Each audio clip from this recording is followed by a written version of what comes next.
අද මම කියන්න යන්නේ හැමදේම නැති වුණු නින්ජා කෙනෙක් ගැන. ඉතින් මේ තමයි කකචිගේ කතාව.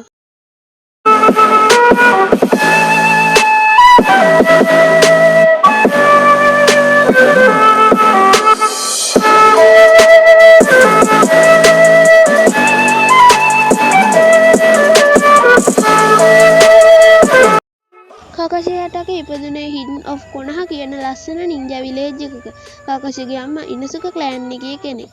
ඉතින් මෙයා කකසි ඉපදුන දවසම නැති වෙනවා. ඒක හින්දා නරුටෝ ඇනිමි සීරීස් එකේ එයා ගැන සඳහන් නැහැ.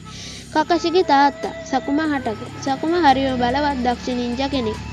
දවසක් එයාට සකුමට විශේෂ මිෂන් එකක් හම් වෙනවා. ඒත් එයා ඒ මිෂන් එක පැත්තක තියලා එයාගේ යාළුවෝ බේරගන්න ඉදිරිපත් වෙනවා. නින්ජා වර්ල්ඩ් එකේදී මිෂන් එක තරම් වටින කිසිම දෙයක් නැහැ. මිෂන් එක අතාරිනවා කියන්නේ ද්‍රෝහිකමක් කියලා එයා හිතනවා. මේ සිද්ධියෙන් පස්සේ සකුමාව සමාජයෙන් කොන්නෙනවා.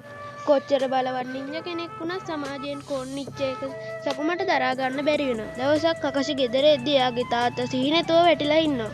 කකසිට දකින්න ලැබුණේ Tamanගේ තාත්තගේ මියගිය සිරුර. එතනින් පස්සේ කකසිගේ ජීවිතේ ගොඩක් වෙනස් වුණා. එයා එයාගේ තාත්තා දුර්වලයෙක් කියලා හිතුවා. තාත්තට වැඩිය නීතිගරුක කෙනෙක් වෙන්න හිතාගත්තා. මේ නිසා මෙයා හැමෝගෙන්න දුරස් කෙනෙක් වුණා.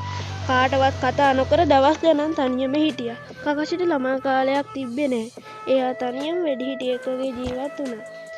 එයාට අවුරුදු 5ේදී කකසිට ජූනින් කෙනෙක්ට තරම් හැකියාව තිබුණා.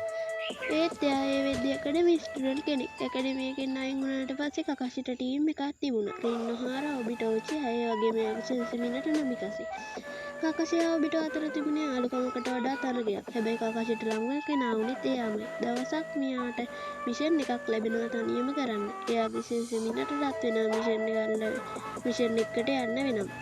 මේ මිෂන් එකේදී මෙයාලට ලොකු කරදරයක් එනවා.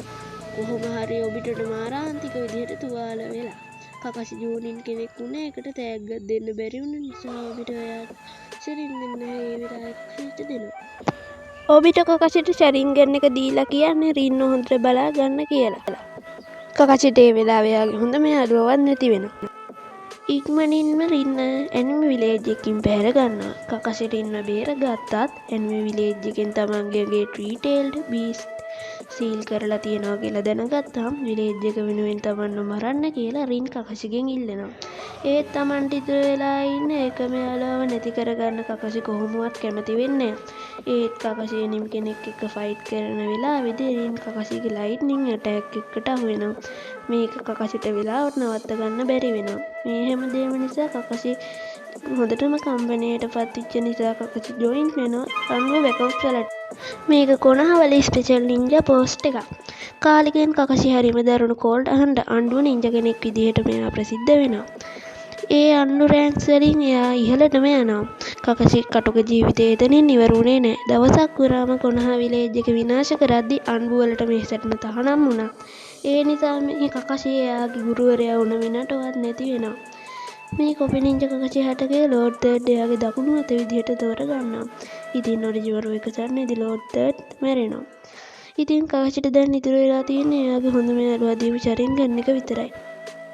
ඒත් ෆෝර්ට් නින්ජාව එකේදී මදාරයි ෂරින් ගන්න එක අරගන්නවා. මේ සියල්ල හිමු නින්ජාගේ කතාව කොහොම තමයි ඉවර වෙන්නේ. ඉතින් ලබන සතියේ මේ වගේ වීඩියෝ එකකින් හැම එහෙනම් ටටා බයි.